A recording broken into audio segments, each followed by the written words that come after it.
It may seem counterintuitive, but history has repeatedly proven that it's far easier to conquer something than to control something. Our previous episode referenced Alexander the Great quite a bit, and while he was an elite conqueror, his empire disintegrated upon his death. Likewise, the United States, the world's hegemon, found it quite easy to take over Iraq and Afghanistan during the horrifically named War on Terror. Yet Americans were distraught when Iraq later politically booted us out, and Afghanistan, as it has to so many other major powers, grinded us down until we retreated, allowing the previous government of the Taliban to restore their rule.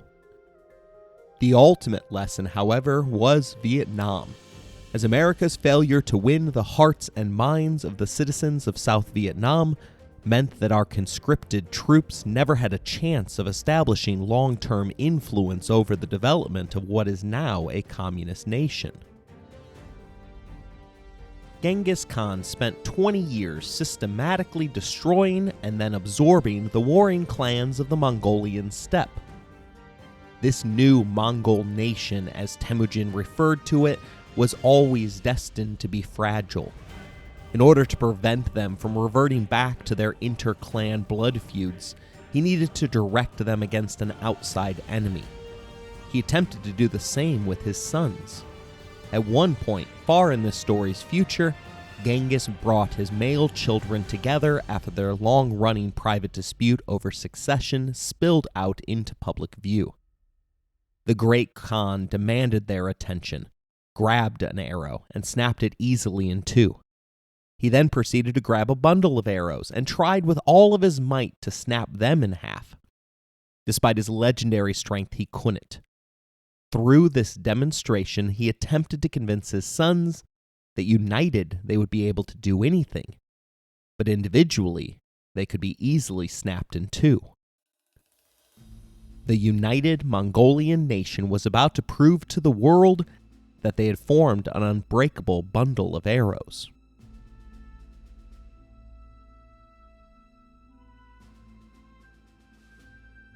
You're listening to Empires, Anarchy, and Other Notable Moments, a podcast designed for deep dives that assist in the teaching of history. This series focuses upon Mongolia's most notorious conqueror, Genghis Khan. Episode number 3, The Conquest of Jin China.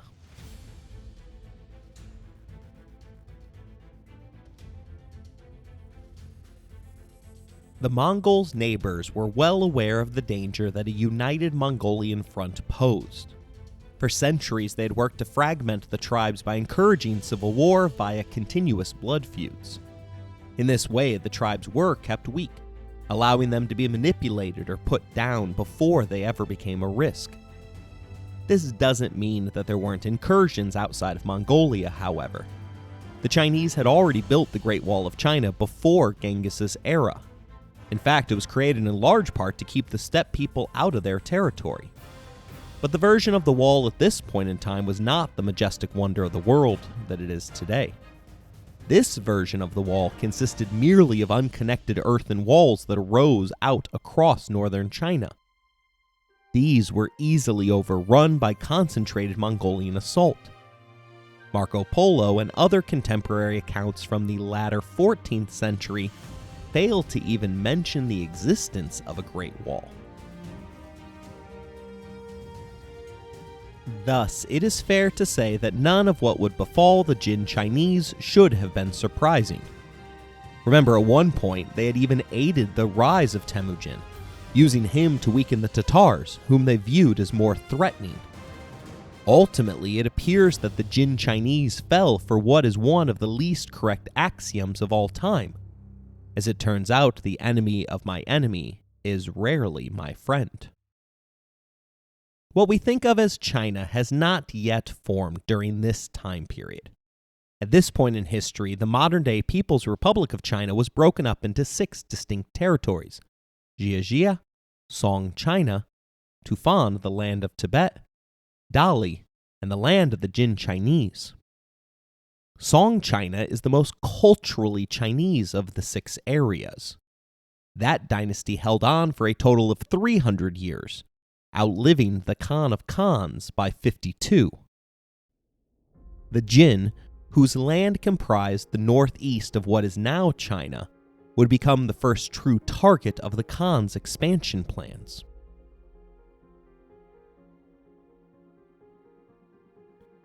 But as I said, the Jin weren't the first outsiders added to the United Mongol nation. Prior to this war, the Uyghurs, an ethnic group that hailed from northwest China, voluntarily joined up.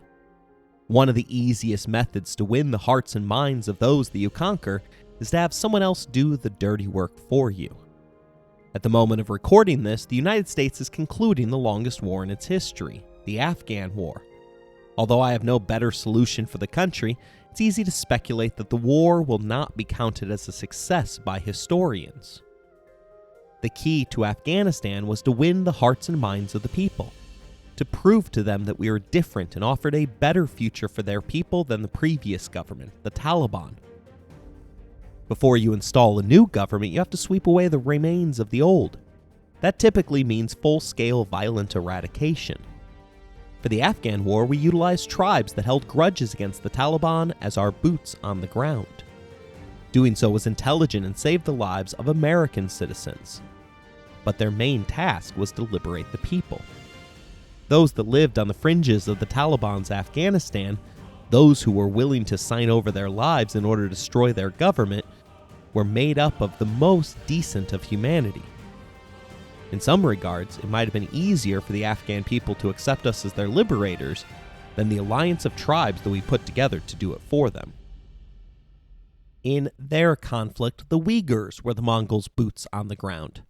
The loyalty that these people showed resulted in the Uyghurs being allowed to return to their ancestral homeland, a homeland that they are currently fighting for. This distinction for the Uyghurs was unique, as the Khan regularly dispersed ethnic groups to serve in other lands, much in the same way that Alexander the Great shored up loyalty during his conquests. Those that governed weren't always the ones responsible for the violence that preceded them. The belief was that their governance might be an easier pill to swallow. The Uyghurs brought a host of skills to the Mongolians and served as generals, judges, scribes, spies, and tax collectors. Besides absorbing the land of the Uyghurs, Temujin attacked the Tangut peoples of northern China before moving on to the Jin.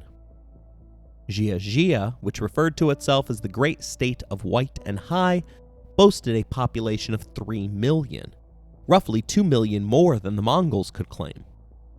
British historian Frank McLynn explains this invasion, which began in 1207, with the metaphor of Genghis as a shark.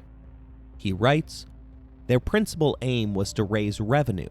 Genghis's new militarized state was very expensive to maintain, and like the shark compelled ever to move forwards or expire, could maintain itself only by fresh conquests, which brought in fresh tribute." The Mongols had long raided Chinese civilizations to secure access to goods that they, as pastoralist nomads, were unable to make for themselves. This time, however, the Mongols were united and organized. In addition to raising revenue, this invasion would also serve the necessary task of bloodying his troops, while allowing him time to practice techniques that he would later use against the Jin, the richest civilization that the Khan was aware of. Conquering Jia would also secure western trade routes and thus provide a land route to the heart of the Jin Dynasty.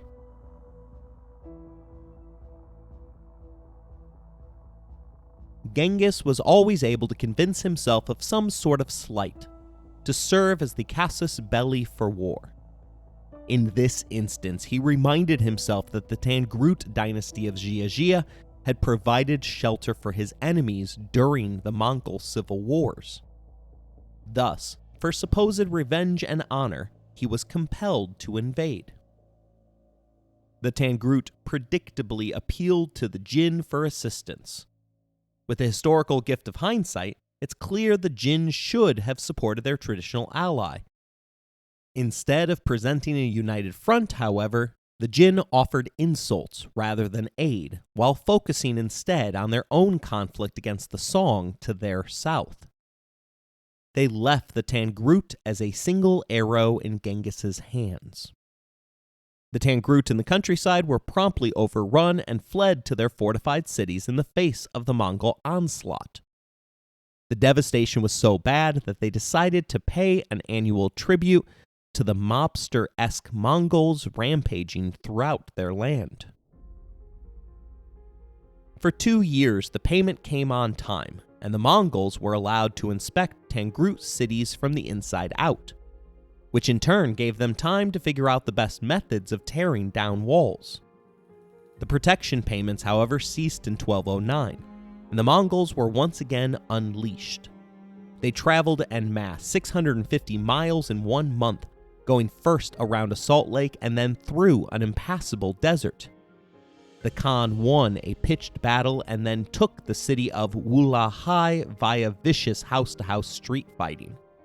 They then proceeded to the capital city of Chongqing, which was accessible via only one defense-laden road. As one would expect, the Mongols were badly outnumbered for this campaign against the Chinese. Estimates place it at 150,000 to only 75,000. They attempted to offset this by choosing the grounds for the fight. For 2 months, the Khan patiently waited for the army to face him in the mountains away from the walls of the city. But the Tangrut steadfastly refused. Unable to intimidate their opponents into making a mistake, they instead flipped the script, subtly altering their performance from confident conquerors to defeated damsels. Their acting won them the day. Pretending to be supremely frustrated, the Khan's forces visibly began packing up their camps to return home. It was then that Wei Ming, the opposing general, witnessed the orderly Mongols make what he determined to be a fatal mistake. In their hasty departure, they had left too large of a gap between the rear guard and the main force. Wei Ming seized the opportunity and plunged down the slopes to destroy a portion of his enemy. Unfortunately for him, an elite special forces unit had concealed themselves and swallowed the Tangrut army whole, with merely a few losses of their own.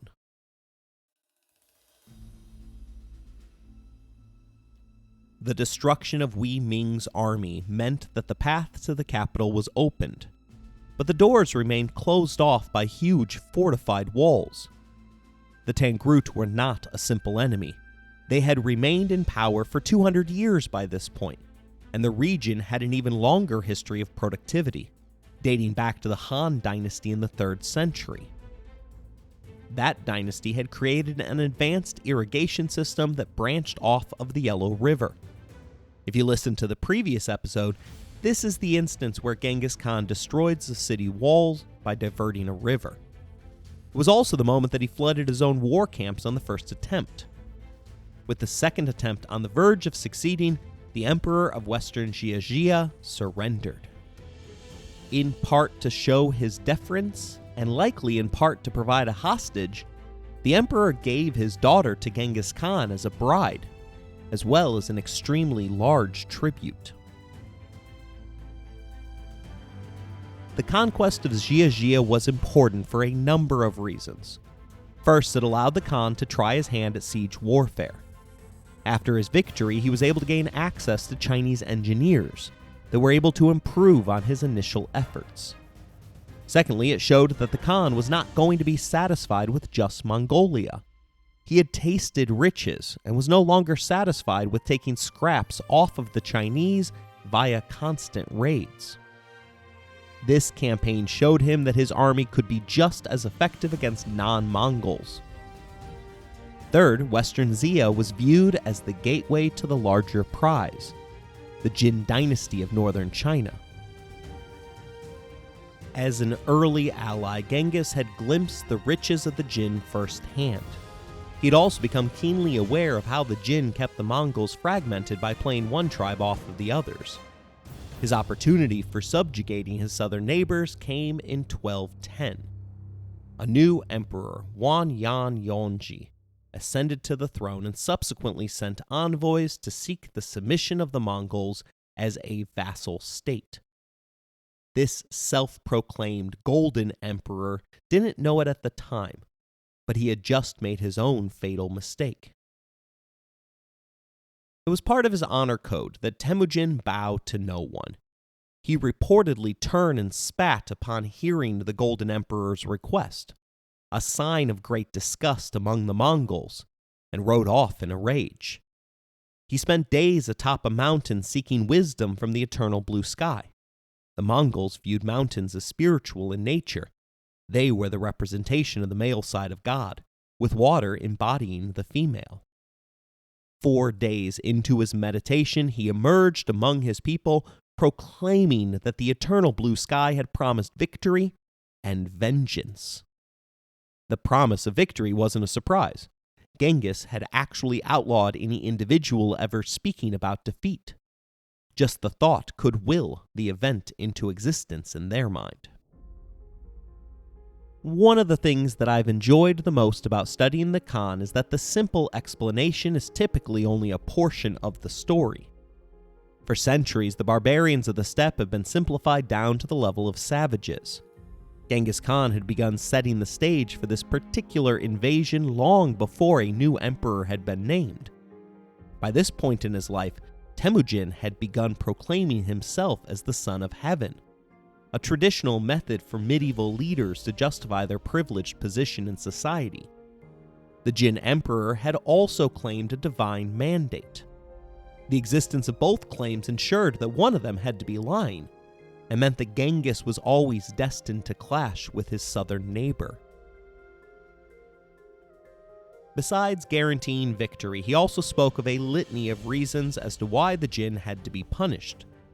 Most of these were crimes that happened during the Khan's previous 30 years of life, including the regular kidnapping of steppe children as part of the Chinese slave trade. The final straw likely was not the demand to bow, but instead a simple foresight of the geopolitical situation of the moment. Middle Eastern merchants, a key cog in his spy network, had begun describing to the Khan a massive military buildup by Jin along the border. The Khan always believed in striking first. This particular doctrine ensured that he would spend the rest of his life in perpetual war, including the next 23 years of subduing the Jin.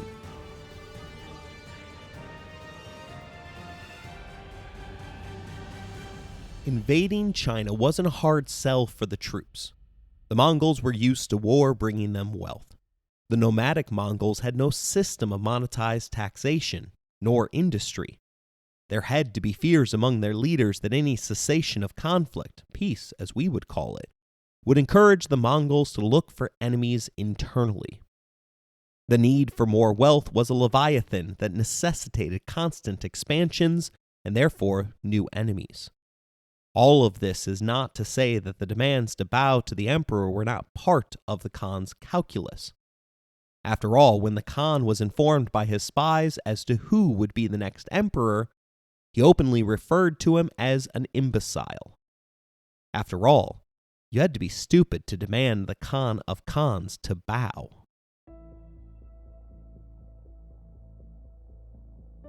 The new emperor approached Genghis Khan from what appeared to be a position of strength.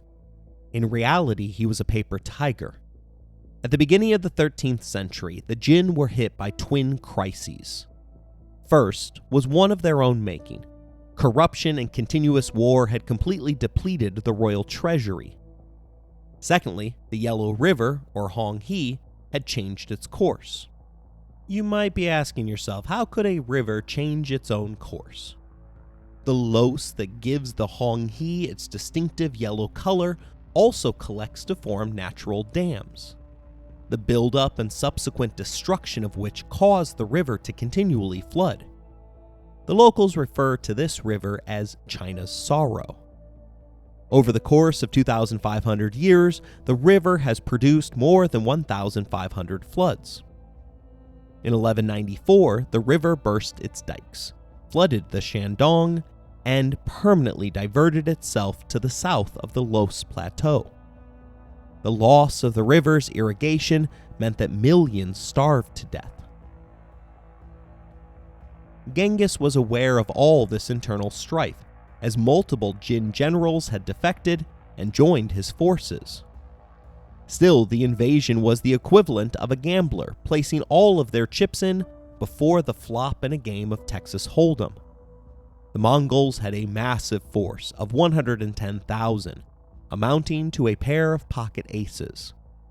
But they would be going against a true Chinese dynasty, one that could summon up to 6 million soldiers. Their permanent standing army already outnumbered the Khan's forces 5-1. But in putting in all their chips, the Mongols would use the Jin's overconfidence against them. Jebe the Arrow, one of the Khan's top generals, was dispatched first to harry the enemy around the Gobi Desert. This paved the way for one of the most impressive feats in world history, the crossing of the Gobi.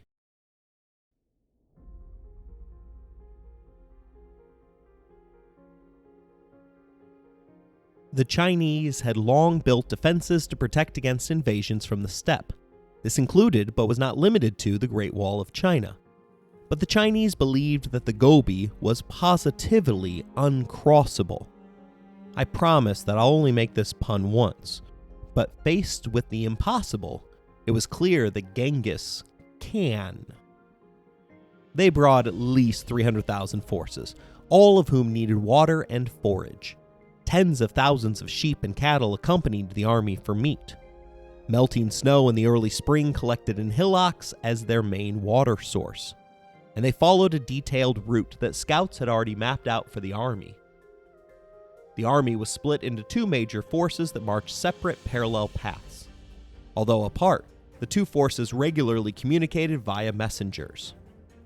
Although they expected resistance, they reached the Great Wall of China without any fighting. The wall was not yet a continuous structure, and the Khan's two armies simply bypassed the walled sections. It might not have made a difference, however, as the finished portions of the walls in this area had been manned by the Zhuyin people, a group that rebelled against the Jin immediately once the fighting began. Proving that both were students of recent history, Genghis attempted to draw the Jin out to fight on the plains, while the emperor retreated his forces to the mountains and walled cities. Although it was a sound strategy, this allowed the Mongols to progress deeper into China without suffering any casualties. Jebe and Subedei, another of the Khan's great generals, utilized the Mongols' mobility to defeat isolated fortresses along their path. Proving once again that the Jin Dynasty was not loved, Jebe received the governor of Wening, who shimmied down a rope in the middle of the night to defect to their side. He was then dispatched back up the rope into his city to then convince them to surrender.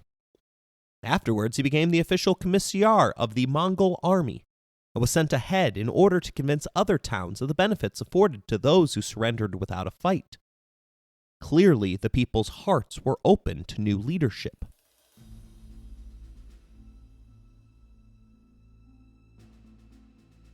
Further miscalculations enabled the invaders to enter even deeper into foreign territory. The opposing general proceeded to bring the Khan to a parley. The Jin played at showing weakness, attempting to lure the Mongols into a trap, one in which the Chinese would outnumber them 10-1. The Khan's spies informed him of the plan in the middle of the peace meal. Proving that they were better actors than the Chinese, he pretended to take the bait, walking out of the negotiations mid-meal and attacking at dawn. This was the outcome that the Chinese wanted. They believed that the Khan had seen their supposed weaknesses and had taken the bait.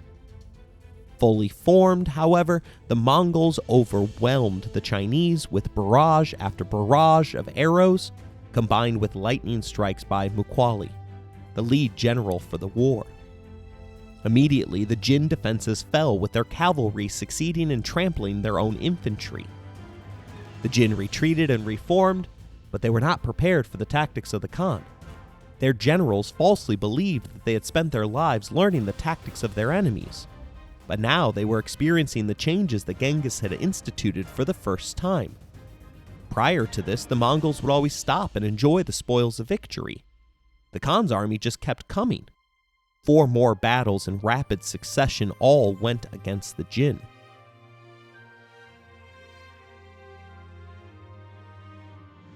To his credit, Shi Shung, the general for the Jin, realized that the emperor's strategy was a complete dud, and from 1211 on switched to fighting a guerrilla war of attrition. Although it was the right decision, it appeared to be a decision that abandoned the Jin people to their fate. No longer having the Chinese army between them and the invading Mongols meant that the peasants were easy prey. Historian Frank McLynn attempts to explain the insane loss of life during this period by revealing to us that 9 years later, travelers reported the fields of carnage were still covered with bleached bones. In another gruesome description, McLynn writes about a feigned retreat by Jebe to lure the defenders of Shu Yung Shan in the following way. As one unit was attacked, the Jin would send reinforcements, which in turn were eaten up. It was said that the corpses piled up like felled trees. A significant portion of the blame for these defeats rested on the shoulders of the Jin emperor. He failed to take his opponent seriously, and did not even summon the militia to support the standing armed forces. His overestimation of his own forces and underappreciation for his enemy were evident in the letter he sent to the Khan, claiming, "Our empire is like the sea. Yours is but a handful of sand." The emperor was given a second chance when, in December of 1211, the Mongols retreated home with their loot.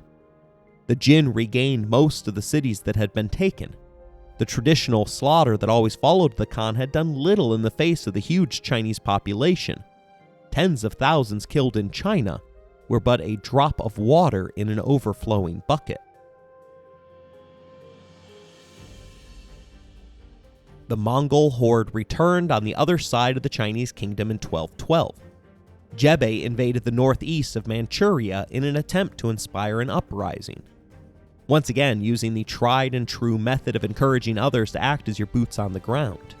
It worked, and the Jin became besieged from all sides as the Tangrut now decided to exact revenge for the Jin failing to come to their aid against the Mongols years earlier. An ironic decision to help the Mongols as punishment against those that had refused to help you against the same Mongols. To make matters worse, the central portions of the kingdom were at this moment experiencing famine. In the fall of 1212, Genghis himself returned with actual siege engines built by Chinese engineers, another benefit of the Khan's tendency to absorb those individuals that could prove useful to him. The Jin were so stressed that they began to pardon criminals that were willing to join the armed forces.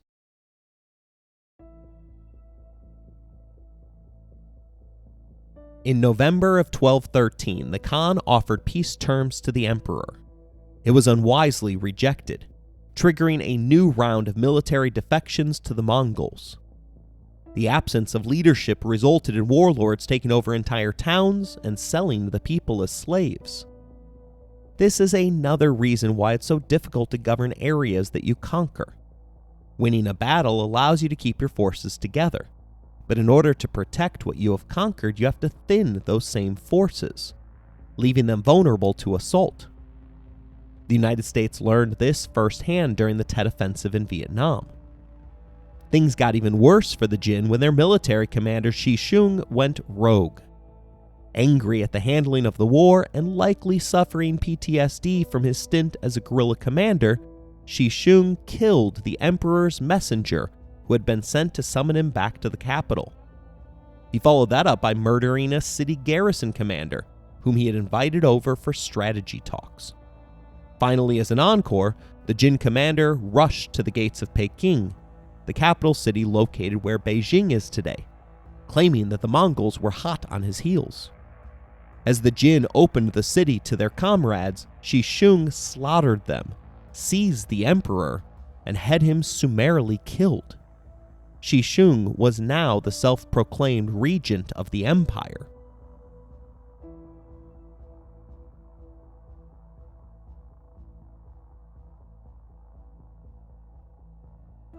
His reign didn't last long. 1 month in, he defeated a Mongol force outside of Peking. But the Khan didn't know how to stop until he was victorious. The two sides clashed again a second time, and the Mongols won a slight victory. For the third coming together, the ailing Shishung sent his subordinate with orders to defeat the Mongols or die. The Mongols won a convincing victory, and that general, Cao Qi, rushed back to Peking before the news of his defeat arrived. Cao surprised Shishung in his personal chambers and had the regent beheaded. The newest emperor, Song, attempted to then sue for peace, but the offer was unkind to the Mongols. Genghis left 5,000 men to maintain patrols of all roads leading to the capital. He then split up the rest of his forces to conduct a campaign of destruction throughout the lower Yellow River region. The belief was that it would turn the Chinese people against their new emperor, as he would be powerless to stop the devastation. I always have a hard time understanding this branch of the hearts and minds doctrine. In the Second War with Iraq, the U.S. began the campaign with Operation Shock and Awe, a nighttime bombardment designed to intimidate the Iraqi people into standing down during the coming invasion. But it's hard to get the people on your side after you have bombed their wastewater treatment facilities. Your promises to rebuild the facilities don't pass the mind portion of the strategy when you reveal that your plan is to rebuild it years after the fighting ends.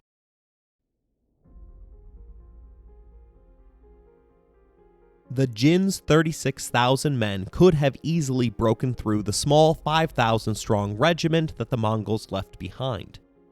But the Chinese were now wary of a trap, and instead maintained their defensive positions. This scorched earth marched to the river, leveled cities, and destroyed productive fields.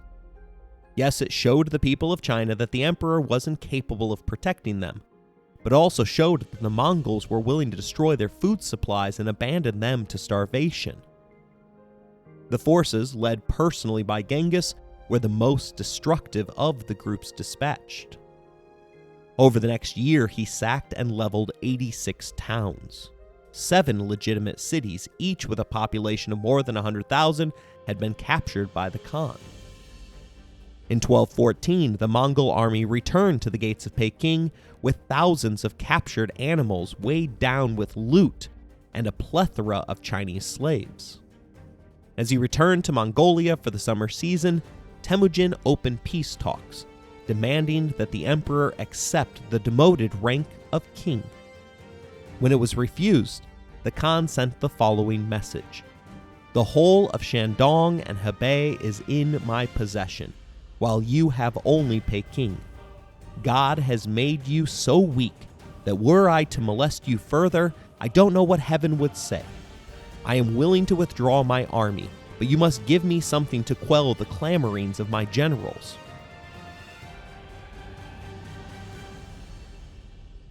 After months of consideration, peace was finally agreed to. The emperor agreed to have his daughter marry the Khan. 3,000 horses would be sent to the Mongols, as well as 100,000 gold bars and 300,000 yards of silk. The peace, however, would not last long. The emperor immediately moved his capital south to Kaifeng. The city offered more protection, as it had a perimeter of 120 miles with strong walls and a series of moats interspersed with gardens and orchards that would be perfect for ambushing attacking forces. The Chinese people, however, viewed this strategic move as desertion, and their allied steppe Khitan tribe mutinied. Worse, Genghis Khan viewed the move as a breach of the treaty and resumed the war just months after it had supposedly ended. Samuka was tasked with taking Peking. In his analysis, prior attempts to defeat the city, now known as Beijing, were riddled with mistakes. Twice before, the Mongols had broken through the walls but were repelled once inside the city. McLin succinctly captures the challenge he faced, stating, "Medieval Zhongdu occupied the site of the southern section of modern Peking, but had a fortified perimeter of 30 miles, with 12 gates, 40-foot-high walls of baked clay topped with crenulated brick battlements, and 900 battle towers. 3 concentric moats, and most baffling of all, 4 smaller fortress cities outside the city walls, but linked to the metropolis by a system of underground tunnels. Each of these was 1 mile square, had 2 gates, was fortified with towers and moats, and contained a granary, arsenal, and treasury of its own. One of the problems for a Mongol force penetrating the inner city, where they would then face another walled palace complex in its center, was their vulnerability to attack from one or more of the forces in these 4 towns. The sheer size of China's population was another problem, as no matter how many the Mongols killed, there were always tens of thousands more to take their place, making their task seem like a Herculean endeavor against a many-headed beast. Peking/Beijing was a city of 400,000, defended by 36,000 battle-hardened veterans. Smuka had 50,000 troops assigned to him to accomplish the task. Disease had also set in among his forces. Interestingly, there is little record of major disease in Mongolian history. The instances that did occur remarkably only seem to have happened when they were besieging large urban areas. At this particular moment, they were weakened by either a horse flu or the insect-borne blue tongue disease. Feeding their own forces became difficult, as the prior scorched earth tactics had destroyed land that they were now expecting to live off of. The year 1215 includes credible reports of cannibalism on both sides of the war. Friar Carpini gives the most exaggerated tale, claiming that Genghis ordered the slaughter of the besieging Peking troops so that the remainder of his forces could subsequently feed off of their flesh. Despite everything that was going on, Smuka bided his time.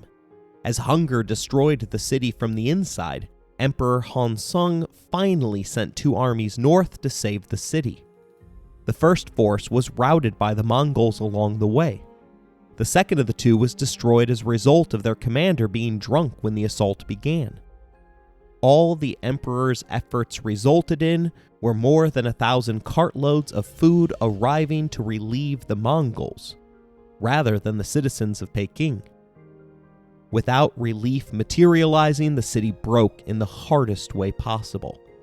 Commanders committed suicide, soldiers turned to cannibalism, while others decided to defect to the enemy. Khitan Shimo Mingan, one of the city's most important generals, arranged for his men to join the Khan. The defectors included China's greatest engineers. The final assault on Peking became one of the first ever battles to involve firearms. The Jin used primitive cannons and muzzle loaders, and the battle was so fierce that they resorted to melting down gold and silver for ammunition after their forces ran out of traditional shot. Eventually, the weary defenders cracked beneath the onslaught, providing a clear picture of the brutality of the Mongols.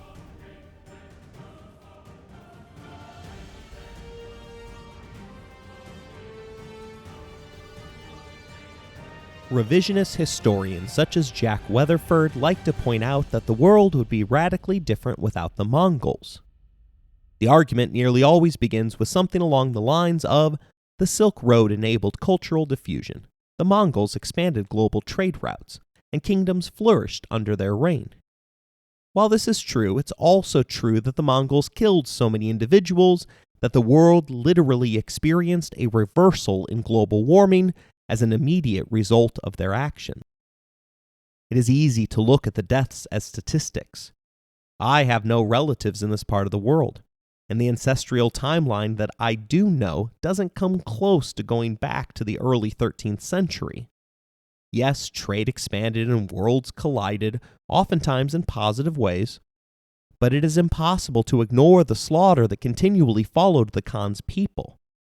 The world and its history are both gray, and each side needs to be accounted for. The Mongols weren't purely brutal savages without reason. They had thoughts as to why they would choose to embark on wanton destruction, but having reasons doesn't mean that it's right. Each of the individuals that suffered in Peking had intrinsic value, loved ones, and were contributors to a major civilization. the Mongols snuffed all of that out.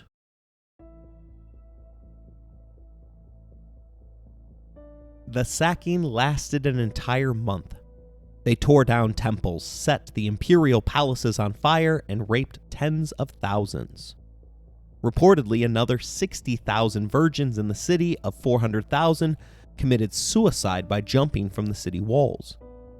The death toll is estimated at 300,000 on the low end and more than 1 million on the high end. To this day, the Chinese have an aversion to this era of their history.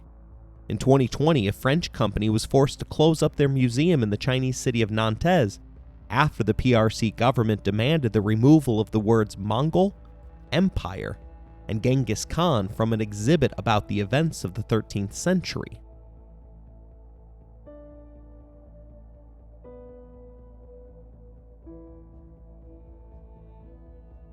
After letting the destruction of the former capital sink in, Genghis Khan once again offered peace, imploring the emperor to renounce his traditional title and accept the role of king of Henan. The rejection once again resulted in an invasion of the Yellow River Valley. The need for that re-invasion occurred as the Mongols had never settled the conquered territory. The men that came down from the north were not settlers. They were there purely to fight and take resources back to their homes. There was never an attempt to govern. Like a plague of locusts, they descended on an area, destroyed, and then left during the hot summer months, which did not suit them. McLinn refers to it as a miracle that the Jin did not collapse at this point. Sensing weakness, incursions by the Song, Tangrut, and their own peasant uprising via a militia that called itself the Redcoats began in 1215. Although he continued to negotiate through 1217, it was becoming increasingly clear that a total victory for the Mongols was within their reach. The Khan himself described the present situation as a hunt. "We have taken all the deer," he said, "and there's only a rabbit left, so why not let it go?" It was during this year that the Mongols began to act as though they owned some of the land that they had conquered. Muqali was installed as a viceroy and was given the task of governing their new provinces of China, a land that they had spent the better part of the decade destroying. He quickly put conquered bureaucrats to work, as the Mongols themselves had no experience governing sedentary peoples, nor did they have a writing system. You can imagine, however, how difficult it was for the previous massacre-happy Mongols to win the hearts and minds of the locals. Muqali's seat of power was in the northeast, in present-day Manchuria. The challenges continued to build as the war between the Mongols and the Muslim Khwarezmian Shah would break out in 1219, sapping focus and manpower away from the Jin campaign. That war will be the focus of our next episode. But our focus is on the Jin, a war that was expanding, as wars tend to, this time into Korea in 1217, after the Steppe Khitans, former allies of the Jin, sought to carve out their independent kingdom. Han Shi of the Khitan was defeated by the Mongols and retreated across the Korean border, proceeding to commit a Korean coup d'etat that included the execution of 800 Korean Buddhist monks. Never willing to let an enemy escape and recover, Muqali came after them, powering through multiple snowstorms to defeat the new Korean government. As its new rulers, the Mongols extracted an annual tribute from Korea of 10,000 pounds of cotton, 3,000 bolts of silk, 2,000 pieces of gauze, and 100,000 sheets of paper. This collection of seemingly odd items gives us interesting insight into what the Mongols were after. Remember, this is a civilization that still regarded itself as nomadic. They produced virtually nothing of their own, except what was useful to a lifestyle that purely consisted of herding, fighting, and reproducing. Their blacksmiths would always be limited in what they could produce because of their constant need to pack up their shop to march to the next location. While most conquerors of the time wanted precious metals, gems, or human slaves, The Mongols were already extracting untold riches from the Chinese campaign. The study of modern economics had not yet been invented, but one has to wonder about the inflationary pressures that such conquests had upon the steppe peoples. The desire for cotton and gauze was likely related to their war effort, and a desire for bandages. The demand for paper showed that the savages of the steppe understood the value of reading and writing, even if it wasn't commonplace among their people. In short, the Khan was rapidly building a civilization from the ground up. By this point, it was becoming clear to everyone involved that the Jin Emperor was going to lose the war.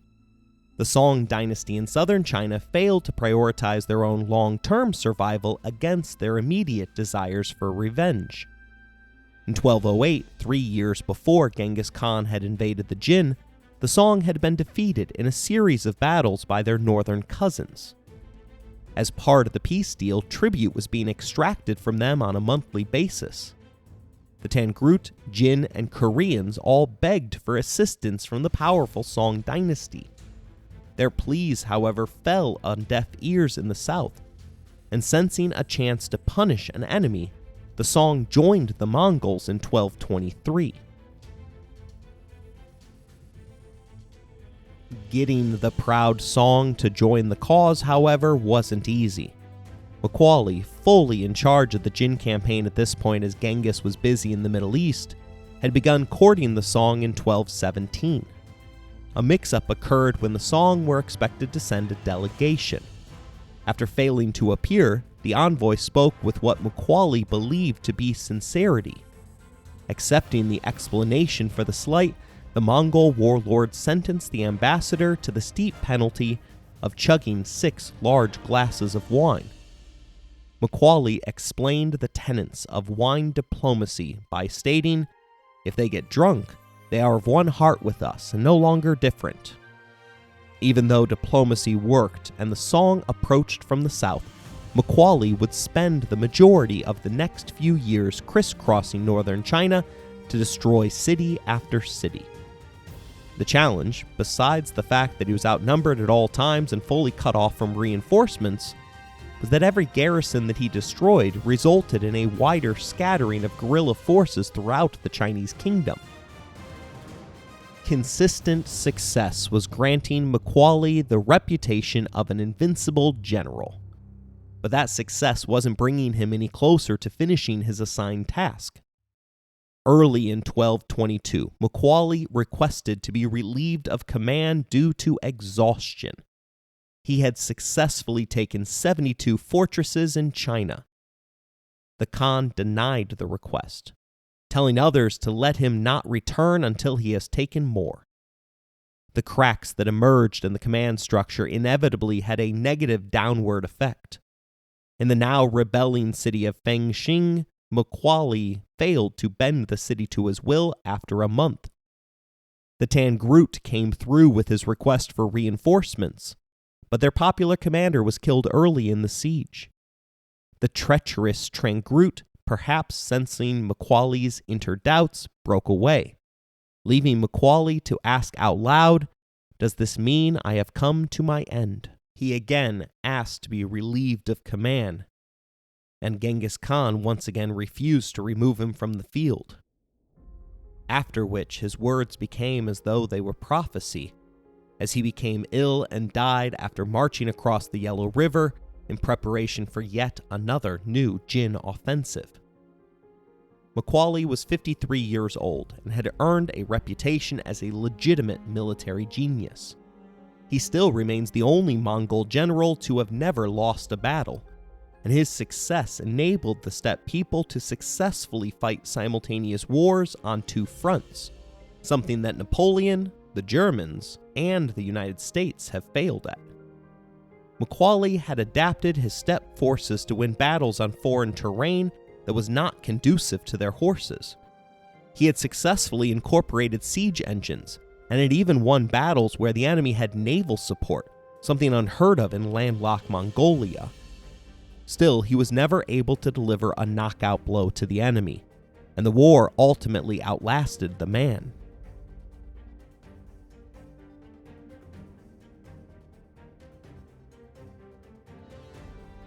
The territories that Muqali had gained went into open rebellion. The Tangrut refused to fight the Jin anymore, Korea overthrew the Mongols, and the Jin became emboldened. They made peace with the Song in 1224. Muqali's son Bol and his brother Daisun were given the task of once again bringing northern China to heel. Bol wasn't up for the job, twice having to personally go into Muslim lands to seek out the Khan's advice. In his absence rose the Mongol legend of Shi Tianxi. He first appears in the historical record after scattering the Jin army with a surprise attack with a significantly smaller force. The Song had now switched sides in the war and joined with the Jin. But Tianxi routed the forces arrayed against him. The Song were so overwhelmed that they set a fire break between them and the Mongols, burning their own land to place some room between them and the horde. It didn't stop them. Tianxi rode his men through the fire and annihilated the enemy, executing the Song commander. It was the Song that now became the focus of this ever-expanding war. Bol succeeded in luring out their main force in 1227 by leading them on a feigned 15-mile retreat. As was their custom, he sprung the trap once the Song's horses were faltering. The Mongols were learning on the job, and after Bol returned to the city, he refused to execute the local commander on the grounds that he was a popular local figure. His father likely would not have made the same calculus. Understanding that the leader's death would make the local population harder to control, Bol instead appointed the man as governor of the province. Once again, the pendulum was swinging towards the Mongols, and the major players again switched sides to ensure that they were on the victorious end. The internal fighting across northern China would continue for the better part of the next decade. The campaign would not restart in earnest until after Genghis Khan's death in 1217. His successor and son Subedei would restart the invasion in 1229. The death of the Jin emperor in 1234 finally ended the Jin Dynasty. It had been 23 years since the original invasion had begun.